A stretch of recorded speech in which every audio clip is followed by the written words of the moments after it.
up, everybody? I'm Dominique. And I am Brandy, and we are your hosts of Hey Fave, a weekly podcast where two best friends get together and talk about everything and nothing at the same time.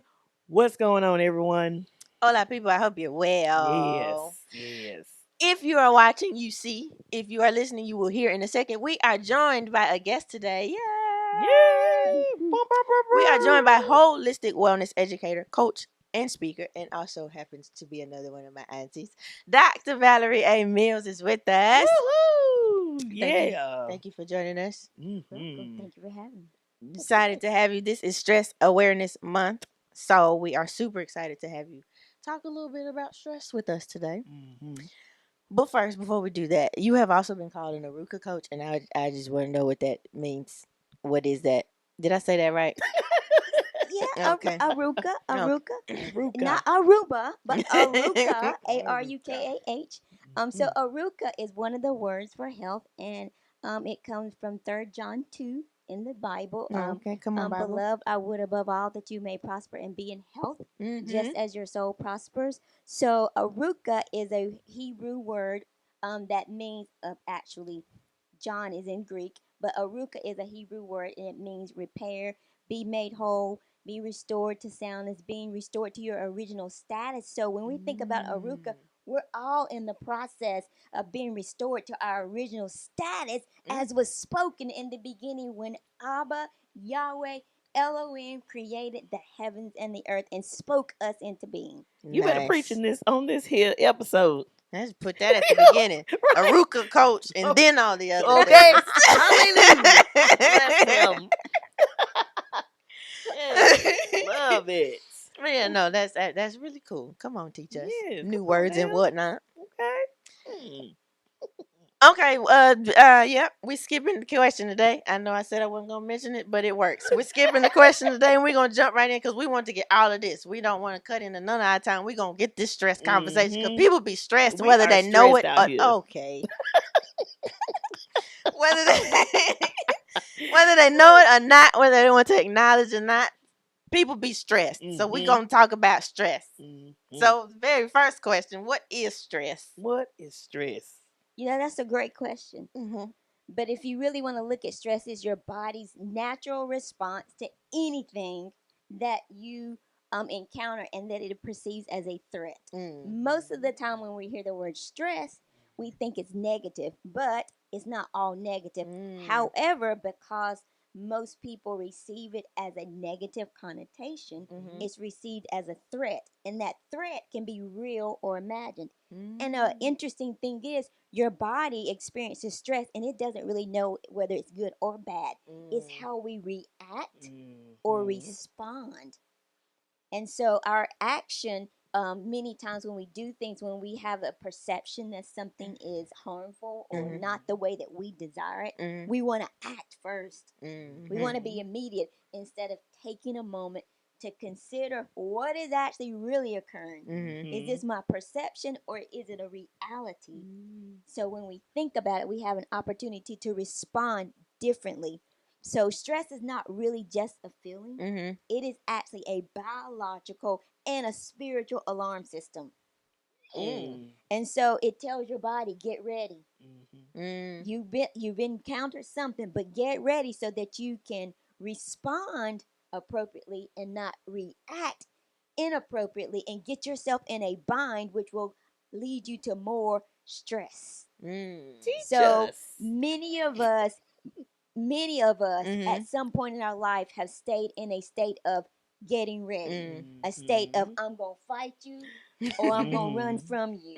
And so whenever you're in that state, you're never at rest. You're never at rest. And if I may, if you think of the word stress, now get this visual, STRESS. You got an S on the front and an S on the back. Correct. In the middle, if you look at the letters, it's rest. TRES is what's left. Correct. So whenever we are self, the last S, sufficient, we lack rest. So we experience stress in a negative manner. Y'all better be learning something. Y'all better watch this episode over and over. So if we want to be in the middle, if we want that rest, we got to and we'll talk about this a little later, Okay. maybe. Mm-hmm. We got to realize that many times the stress Mhm. that we perceive to be a threat, we do it ourselves. Self-inflicted, Yes, self-imposed. Yes. ma'am. Oh my Absolutely. Yes, yes. So, Yeah. but Wow. just to consider this, because my professional background is Mhm. in nursing, Mhm. and so if you want to correlate it to that, in nursing, when you're doing acute care, you have a hall of patients, and so Mhm. you're doing things back to back, and there's not always time to rest, and so you stay in this heightened state, Mhm. and you don't even realize how your body is suffering from it. Mhm. And so, if I'm to be honest, a majority of my nursing career You has would. been outside of the hospital, Oh, gotcha. taking care of, giving care to Mhm. people who are not in a facility. So I've been there, running from one spot to the next and not resting. And I don't want people to do that. So listen to this. We appreciate it. Mhm. Listen to this. Greatly. Okay. So, what are some common stressors then? That is a great question as well, Mhm. because really, if you want to think about it, stress is whatever you perceive to be a threat, if you want to think of it as a negative thing. But it can be anything from finances, family, friends. I just made up 3 F's. You did. Look at Come there. on, man. Finances, family, friends, fools. Okay, foolishness. Okay. And those things, those encountering any of those things, they can be an inherent internal response that we are expressing, but they're usually, the identifier is something external that we're receiving internally, and it's causing some imbalances on the inside, and it may again affect how we respond or react. Got it. So So I think that goes right into my next question. Is like, well, we know what stress is now. How does it affect us, like in general, physically, mentally, all the things? it can do all of those things. And so when we're thinking about those things inside, um, let me back up for a minute. So Mhm. if we're thinking about stress, looking at if it's internal or external, Mhm. whenever we are experiencing external events, encounters, internally, our body has a mechanism to balance. However, if there is a weaker system within our body, let's say a person has a family history of blood sugar imbalances, stress can impact the blood sugar being high or low. Either way, if you have a family history of high blood pressure, that can be an internal response. Another thing that can experience people can experience when it comes to stress, on a physical level, is belly fat. Belly fat, and so those things and some other things, grief, emotions, grief, anger, worry, all of those things can be, those are some of the things that you can experience or express when you are stressed, in that state of a lack of rest for whatever reason. Does that make sense? So grief can be a result of stress and not necessarily something that sad happens. It can be both. Grief can be a result of stress. You can be grieving and become stressed. Okay, yeah, And that makes sense. in some of my learning and some of the things that I've had experience to learn about, I am fascinated with Eastern medicine, because in Eastern medicine they have emotions that are associated with organs in the body, and the organ in the body, or the organ system that is associated with grief, is respiratory. And so I have done some observations with some people who express bronchitis or some respiratory things frequently, and kind of just listening to them, not even asking questions, they will actually share that they're having some grief. Many times, it's not always, many times some grief. And so I actually have a client who shared something with me, and I just began to ask her if she was experiencing any grief of anything, grief that you're not where you want to be, your activities that you desire to do, you can't do. And so she began to think about that, because she was having a episode of bronchitis, and they had no clue why. Wow. It was something totally out of the box. And it was grief that kind of put her in that situation. Yeah. Wow. Yes.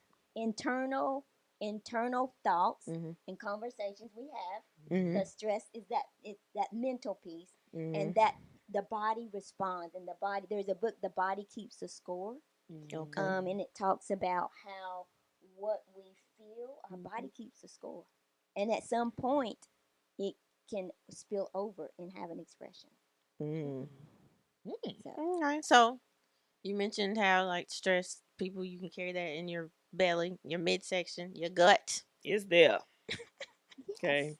And then like a side symptom or something, grief like showing up as bronchitis, and then like the body responds. So what are some other things, like what does stress look like? Like what are some characteristics, I guess? Or is that two separate questions? I'm not really sure I understand. So what does stress characteristics? Okay. Let's do that, yeah. Okay. Some characteristics. Really, stress is whatever you see it to be. Or signs. Okay.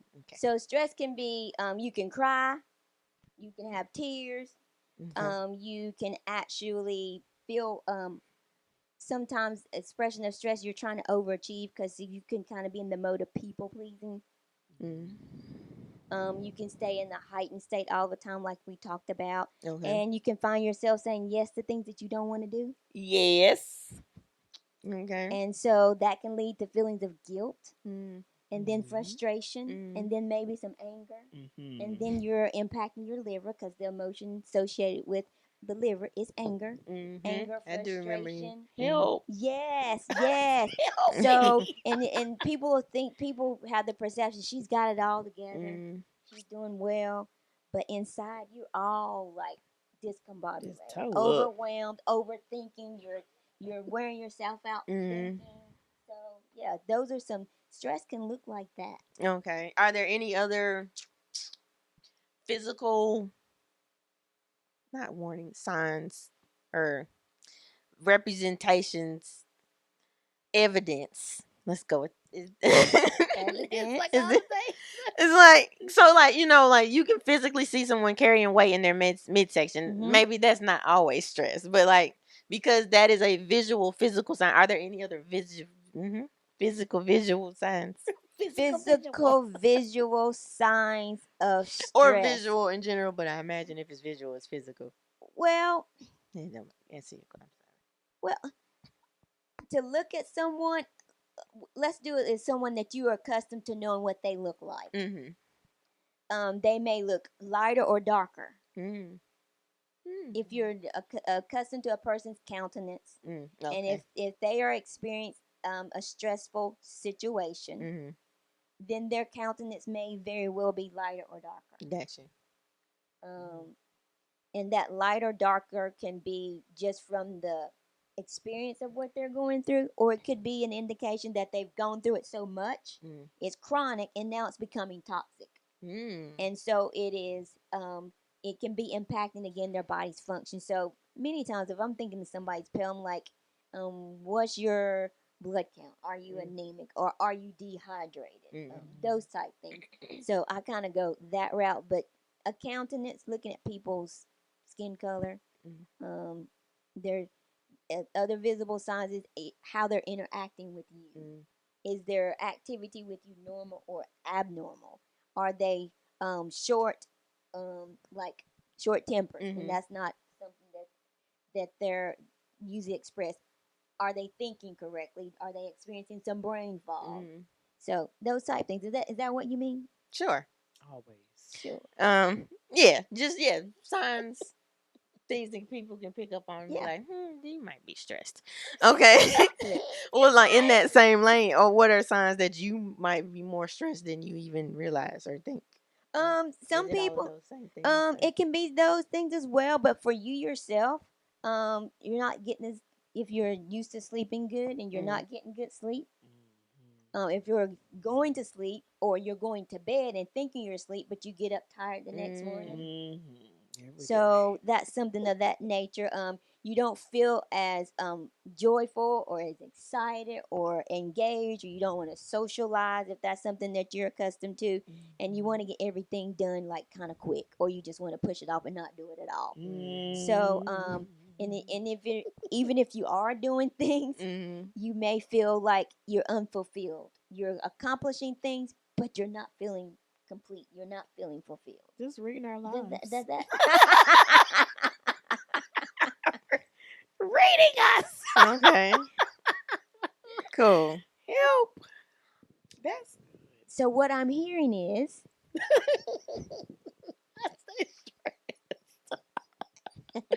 I'm hearing you have some things to consider exploring Oh, absolutely. and inviting some transformation.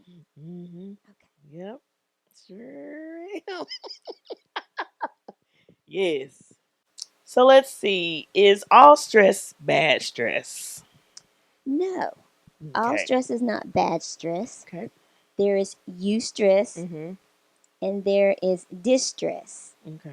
Eustress, eustress, eu meaning good. Good stress allows us to complete tasks. It's a motivation when we're excited about doing something that we want to do, and that type of stress, it helps us to complete that task. The distress, when eustress gets to be, let's just not even, eustress is good stress, but distress is when you are in a heightened state of stress. You're drained, you're becoming fatigued because whatever you're doing is not coming out the way that you want it to come out, and that distress can become chronic stress, and that chronic stress can become toxic stress. And so that is the level of, so no, not all stress is bad. Okay. We need stress. We all experience stress. Again, it's how we respond to what we're experiencing, but that eustress, it helps us get things done. Okay. Is that kind of like people that procrastinate because like working under pressure motivates them? Or is that different? Or are they putting themselves in distress? That can go either way. Right. Some people are motivated by deadlines. Some people put themselves in stress waiting until the deadline to get things done. Yeah. Interesting enough that you asked that.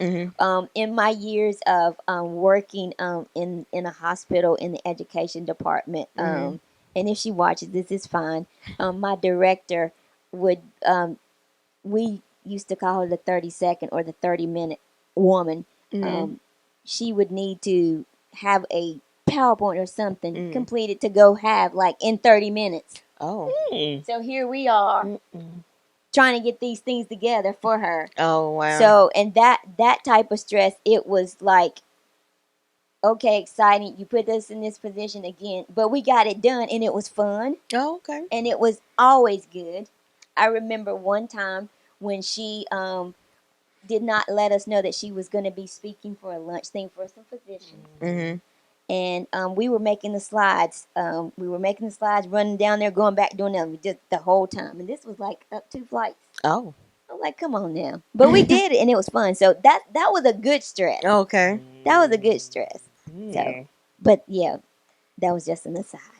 Ooh, Jesus. That's a good example. Ooh. Is one more, and then you can ask the next question. When you lifting weights, is that like when you want to test yourself and increase like the resistance or whatever? You're putting your body to the test. Is that part of that eustress, or is that just something else? Like that can be a good stress. I mean, you're testing your body. Again, the body doesn't know if stress is good or bad. It's how you perceive, how it perceives, and how you respond. Okay. But whenever you're doing that weight training, and you're building up strength, if that's something that you're wanting to do, build up strength, that's a good thing. Yeah. And your body is receiving it as a good thing. Got it. But just also remember that even though stress is a good thing, you still need rest from doing a good thing. Also true. Because remember, stress, good or bad, in the middle of it is rest. Got it. Okay. What's the difference between stress and burnout? Is there a difference? So I would say there is a difference. Okay. Stress usually affects us because of things that are external, and then we internalize them. You might be taking too much on. Too many things to do. But then also burnout is when you have done so much, you're just exhausted and you just can't do anymore. And I've been there, done that too as well. Burnout, just like I just gotta stop. Again, my background is in nursing, and I mentioned that a lot of my nursing was outside the hospital, taking care of. My dad was one of them, but after him were other people, and then realizing after giving care, really 24 years outside of the hospital, but still working within the nursing field, my body was exhausted, and I have actually literally been recuperating for the past, let me see, this is 2025. So maybe 6 years. I realized over all of those 24 years, my body needed rest. And I was just in a phase where I can't do this. I can't do this anymore. I need to just sit and cut a whole lot of things off and not do it. So burnout, you just can't function. And that can go back to strong people do experience stress, and you can look like you're handling things well, and everybody thinks fine. One of the things when we're talking about stress, and even if you just mention looking to visually, if someone is stressed, is asking people, being mindful and ask people, how are you? Are you okay? Something of that nature. Because as a society, and if you want to look at people of color, we don't always ask, how are you? I see you doing this, this, and this, but how are you? People don't always answer truthfully either, but right. that's on them, I guess. Absolutely. Absolutely. Yeah. Hey guys, like my shirt? That's me on my shirt wearing my Faith Over Logic hoodie. How cool is that? I'm sure you've seen me wear Faith Over Logic t-shirts and hoodies quite often, so I figured why not tell you a little more about it. So Faith Over Logic is my faith-based apparel brand. You can find it at faithoverlogic.com. The goal is to give you a wearable way to encourage yourself and others to trust God more than you need for things to make sense according to your own logic, because it won't always make sense. So your faith needs to outweigh your need for things to make sense. We have the hoodies, we have sweatshirts, we have t-shirts, we've got hats, leggings, all kinds of things. Multiple ways for you to go out and share your faith and look good while doing it. There's also a blog over there where every once in a while I try to drop something encouraging or inspirational. So you can check that out if you like. Subscribe to the blog, get your merch, share with your friends, all of the things. Find everything you need at www.faithoverlogic.com. What are ways to manage this stress? What are the ways? What are ways to manage stress? Well, that is an individualized thing. Okay. I would consider, what is it, if you're in the state of negative stress, what is it that you enjoy that can bring you out of it? Some common things that people do: take a walk out in nature, go hiking, go swimming. Some people meditate, some people pray. One of the best things, if you're finding yourself in a stressful situation, you're out and about in a crowd, is to take a moment, because you can do it like even right now. If you're in a stressful situation, is to take some time and take some deep breaths. People really don't deep breathe. And taking that deep breath from your diaphragm really allows you to expand your lungs and to really release things that are being held. And it's very grounding. Some other things to do when it comes to managing stress: self-care is the biggest thing is self-care. Make sure that you set boundaries so that you can go to the spa, so that you can do a floating spa or infrared sauna, or you can go skating, or whatever it is you like. Do something to make you laugh, a funny movie. One of the most important things to do to move stress that is negative is for you to move, literally. Because a lot of the times when people work, many days now, they're at a desk. People don't move. And when we don't move, things don't move in us. And so even when I'm working at my desk, I've set timers. Because I will sit there until whatever I'm working on is done. So I have to remind myself, get up, go walk outside, go get a drink of water if you don't already have it there, take a bathroom break. So we've got to move. nourishing foods. Be mindful of the fuel that we put in our bodies, because food is fuel. Right. Some people journal.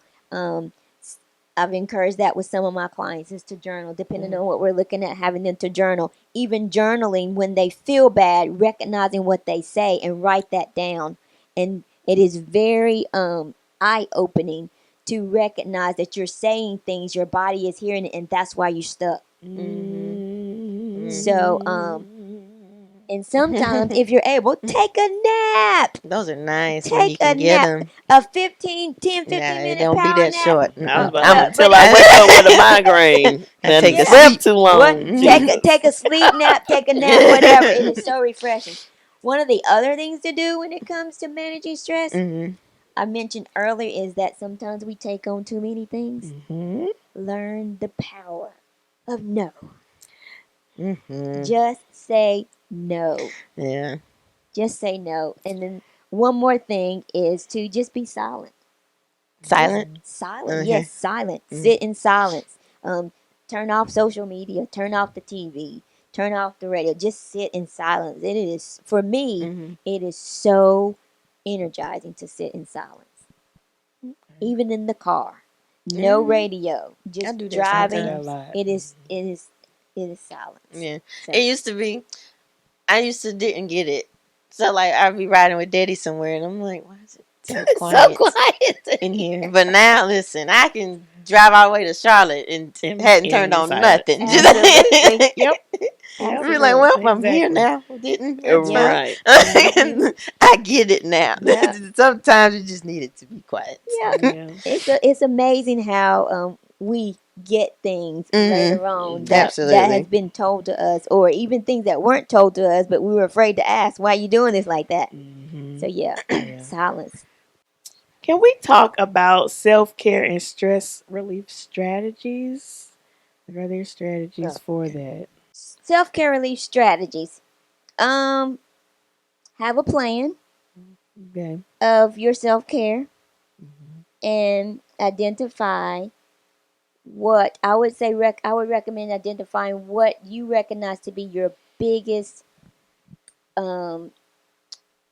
self-care that gets you in the calm, the relaxed, your place of peace. But really, the biggest thing when comes to self-care strategies is to have a plan, so that you don't get into Sims too long. 3-4 hours. Yeah, have a plan. It's easy to do that. I mean, I do it too. I'm just Get saying. stuck. Time snatchers. Recognize your time snatchers. That's even with scrolling. People don't realize how much they actually just scroll on social media and stuff till now it's dark outside and you ain't done nothing. Or or if you have your devices tell you how much time you spend on certain things. So yeah, I mean, it's easy. Like you said, time snatchers. It's easy to lose time doing stuff and not even realize it.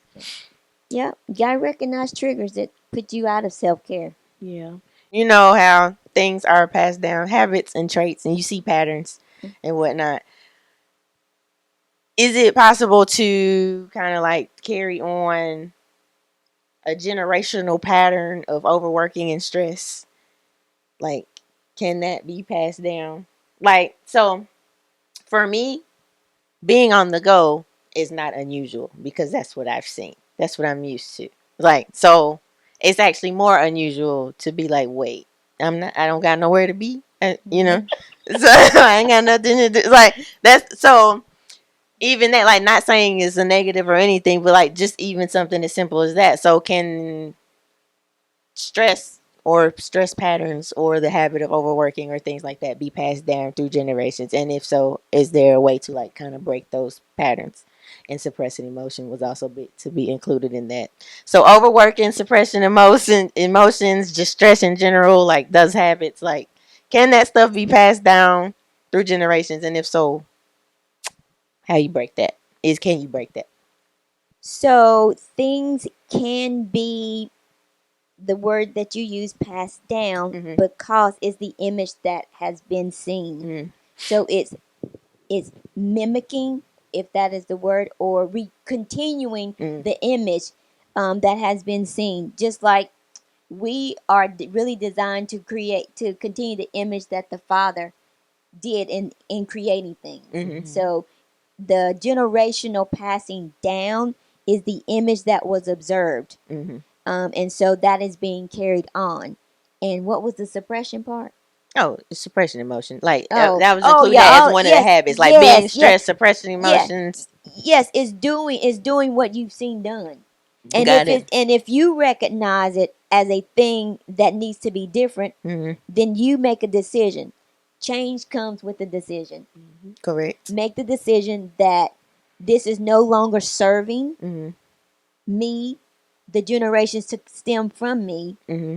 and transform into a different thing that is a not stressful thing. Does that make sense?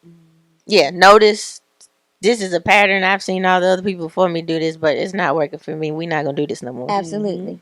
Yeah. Absolutely. So you got the first step into changing that Yes. is to make the decision. Yes. So how do you realize that? Because if you see it, that's what's normal to you. How do you realize this is not so normal? Or this may be normal, but that doesn't make it good. How do you recognize that? Yeah. I believe you have an internal something that says something's not right. You just have some internal Okay. signal that is prompting you. And I'm gonna say the signal for us, because we are women in faith and of faith. I'm gonna say that signal is the Spirit of the Most High in us saying, "Hey, this is something that needs to stop. It's no longer serving." And there is a scripture that says the tradition of men make the word of God of none effect. So when you learn better, you do better. So when you recognize that even though it was passed down, it's something that that doesn't have to continue, especially if it's not serving. So you just the decision, no longer to suppress those emotions. Even with the thing about telling men not to cry. Oh yeah. That's just crazy. Yeah. Unfortunately, I feel like society is getting a little better with that. They're letting the men explore their emotions and whatnot. Of course, some people still be like, "No, that's soft," but they call a lot of stuff soft now. also It's just that. crazy. But yeah, but absolutely, it's like, and that's why so many. Since that's why so many men and people in general have issues expressing or acknowledging or dealing with communication, all of that, like dealing with their emotions or like even identifying what's going on, because it's like they had to for so long. It's like, I just know I don't cry. That's so. What? It's like so they learn that, and then along with it, they end up holding in so many other things as well. Absolutely. So that actually brings up a good point. So it just high functioning stress in general in Black and brown communities, like not just men, but the brown people. Is that, or can we talk about, like, is that a thing? Are we more prone to stress? That wasn't in there. That's why I paused. That was a good question that I just thought of. Are we more prone to stress? And then does the strong woman, strong black woman, strong black men, does that make it harder for people to seek help or even acknowledge that they're stressed or be able to express that they're stressed? Let's just talk about Black and brown stress.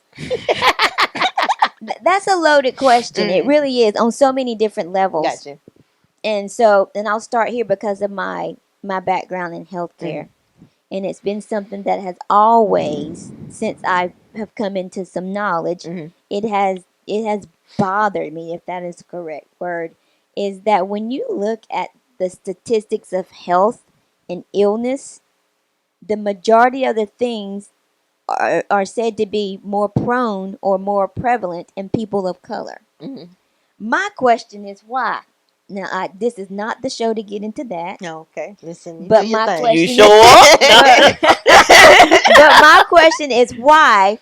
Because if you think about throughout history, the challenges that we have learned that people of color faced, what they came through, what our ancestors did to allow us to be in these spots today, the strength, the resilience, if we would call it, the resilience of bouncing back, moving forward. But many things being said in healthcare that they're more prevalent in people of color. And so I question that, because my question goes to, why is that? Is that truth, or is that something that you want told for people to hear that, okay, it's normal for me because I'm of color to experience this?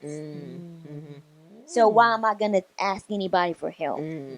Why am I going to think that this is something that I can be different than what others have experienced? So media projects things, and if individuals do not have minds to really process and question, I'm going to say question what is being said or seen, then it can be a challenge for them to open up and to ask for help, or even recognize they need help.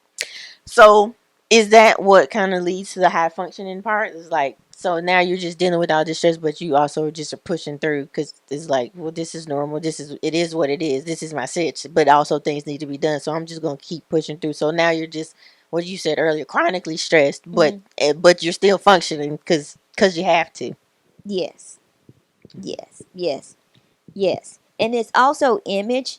There are some people who are very high functioning. They don't want to distort the image that people have seen. They don't want that. So, and they're going to do whatever is necessary to hold things together, to accomplish the mission, to complete the task. And so that goes back to, when you see an individual that way, it may be the perception they got it all, like I said, they have it all together, but they really don't. But again, even if you don't know a person, but you see a person on a regular basis, you can tell, even if their walk is different, even if their breathing is different.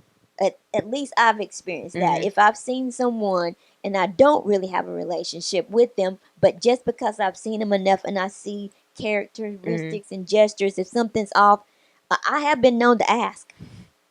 And that is the thing that I would want someone for me. If you have seen me and then you recognize something totally different, I would ask. Because there's so many things when high functioning, we don't want to look like we're less than that. I said we, I speak about me. We don't want to look like we're less than that. Got you. Yeah. I hope that makes sense. Oh, absolutely. Yeah. Absolutely. Do you have any other questions, Brandy? You have taught us on today. Okay. Is there anything else about stress you would like to tell the people that we haven't covered? I would really like to say, to recognize that it's okay to ask for help. I've been there. I've done that. It is totally okay to ask for help. You're not alone. You are not the only person that has experienced what you're experiencing. We have similar experiences, or we may have the same thing to encounter, but our experience within that encounter is different. But you're not alone. Got you. I don't want to take anything from anyone. Yeah. So I want everyone to know that it is okay to ask for help. And I will share. I have me a note down here. I did have a note. I did have me a note down here. Because even before this podcast, when I arrived to come and get prepared for this, I got myself in a little anxiety spot. I'm like, oh my gosh, I don't even know what to say. I don't know all this. I mean, so I had to remind myself to take a deep breath. It's real, y'all. I have. Yeah. If my mother were here, she will tell you, I have moments when I'm gonna do something. I'm asked to do something. If I have to be careful and make myself take a deep breath, it is the most grounding thing, the most economical thing that I can encourage us all to take part in, is deep breathing. And if you need to say something out loud, say something out loud. Just calm yourself. This is real. It's not made up. Stress, it's a part of life. Yeah. And it would benefit us to really take the time to be silent so that we can respond and not react. Cool. Love it. Question, because you've mentioned deep breathing a couple times. Is that just breathe in, breathe out, and hold it? Like, are there rules to deep breathing? It's sometimes you can do box breathing where you inhale a certain amount of time. Look, I'll get ready to explain that. Inhale for a certain amount of seconds, Mm-hmm. hold it at the top, Mm. and then exhale for a certain amount of Got seconds. you. Okay. There's an app Calm. I've heard of that. Calm. It's really good. Calm is Okay. helpful, Used it and there's before. even some things on YouTube that actually tells Take you you through that? inhale, hold it, exhale, hold it. Yep, Okay. and it's very Yeah. calming. Nice. My watch has me on the schedule. Makes me To breathe? Mm-hmm. Okay. Very It good. do it for about 30 seconds, I believe. Something Very like that. good. Nice. And it'll vibrate. And when it wants you to inhale, it'll vibrate. good. And then, Pretty yeah. cool. Sounds pretty dope. Very good. So get your breathe, people. Yeah. Please breathe. Please breathe. Let's see. I was going somewhere. Deep breathing. Deeper. You need to Thank take a you. breath. No, I got it. I think we'll see. No, we appreciate you and all of your information. Absolutely. I didn't want it to sound like we was closing because we got one more segment, but it's do this first. That's I was processing and yes. Hopefully you guys have learned and listened. Go back and rewatch it. Take you some notes or multiple something. times. Whatever you got to do, and don't just watch it. Implement the things. We be gathering information and doing nothing with it. How about we do something? Because we need to live. Stress is gonna take you out if you let it. Don't let it. You got the tools to not let it. Don't let it take you. So yes, now we want you, after you done shared all of this information with us, tell us where the people can find you, things you have, any tools or resources, how they can contact you to book you, because you mentioned clients. If they want to be a client, tell them how to be that. Come on now. Wow, that was a mouthful. Wow, that was a mouthful. So all the things. You can find me on Instagram at Valerie A. Mills. You can find me on Facebook at Valerie A. Mills and also Dr. Valerie A. Mills, two of those. And then let me see. I have a new website. That's why I'm thinking about it. While you do that, we did her as a business spotlight also, so just go find that also. And there's some more information there, but she's gonna give even more information there. But also that if you need just the short list, we got that covered. Go find it. Okay. So I am in the process of continuing my website, but it's go.drvaleriea.mills.com. And I also have up and coming. I am hosting a free workshop, the Stress Workshop, and it is going to be on May the 1st. That is a Thursday evening at 7 p.m. It is virtual, and I invite you to join in this community and continue to live and be at rest and not self-sufficient, so you're not in distress. Nice. How do they be a part of the virtual session? The virtual session, I will post the link. Oh, the link will be forthcoming or coming up, upcoming. I think it's go.valeriamills.com/landing page. I need to do. So if they go to your site, they'll be able to navigate. I'll put a button on there. We'll put it on the screen for you guys so y'all can. Cool. And in the description, so I can click. I'll do that. This has been fun. Yes, a Thank lot you of for great having me. information. Very informative. I gotta use this. Yes. I'm gonna have to. Use it. This has been good. Thank you. Yes, we appreciate it. Now, let's see. It is the business spotlight. Oh yes, the business spotlight. Now I was gonna make Dr. Valerie a business spotlight, but I forgot we did do her as a business spotlight before. But we got new one. We got another business. We have Miss Brittany B, also known as Coach Brittany.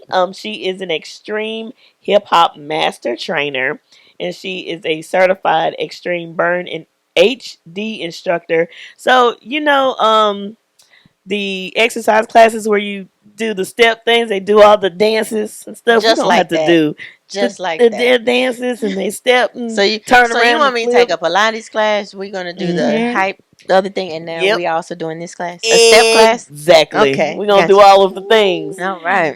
You can find Brittany B on Instagram at Brittany B _ in every step. Okay, and she also has a website.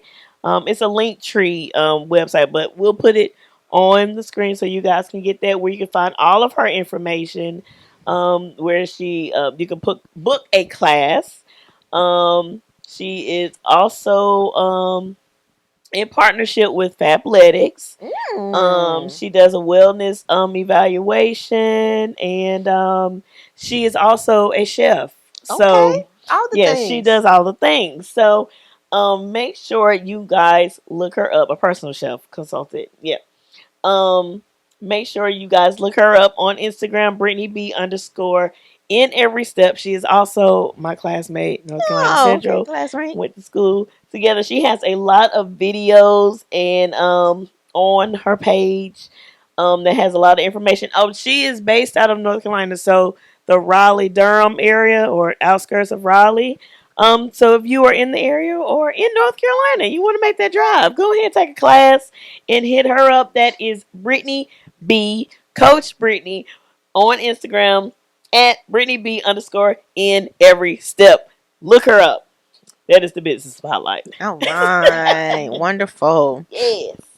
Listen, y'all don't got no excuses. We done gave y'all a few trainers in different varieties. We got a step class. We got the turn up fitness. Is that what that was? Exactly. Yes. We got your traditional coach, fitness coach. You got all the things now. Yes. Go be great. Get your wellness together. Exactly. Well, we appreciate y'all joining us for this episode. Make sure you like, comment, and subscribe. Share. Y'all need to share this. This was very good, and it was a lot of information. We all can use it. Absolutely. Okay, so y'all make sure y'all share with everyone. Okay, and we'll see y'all in the next episode. Peace out. Bye. Bye.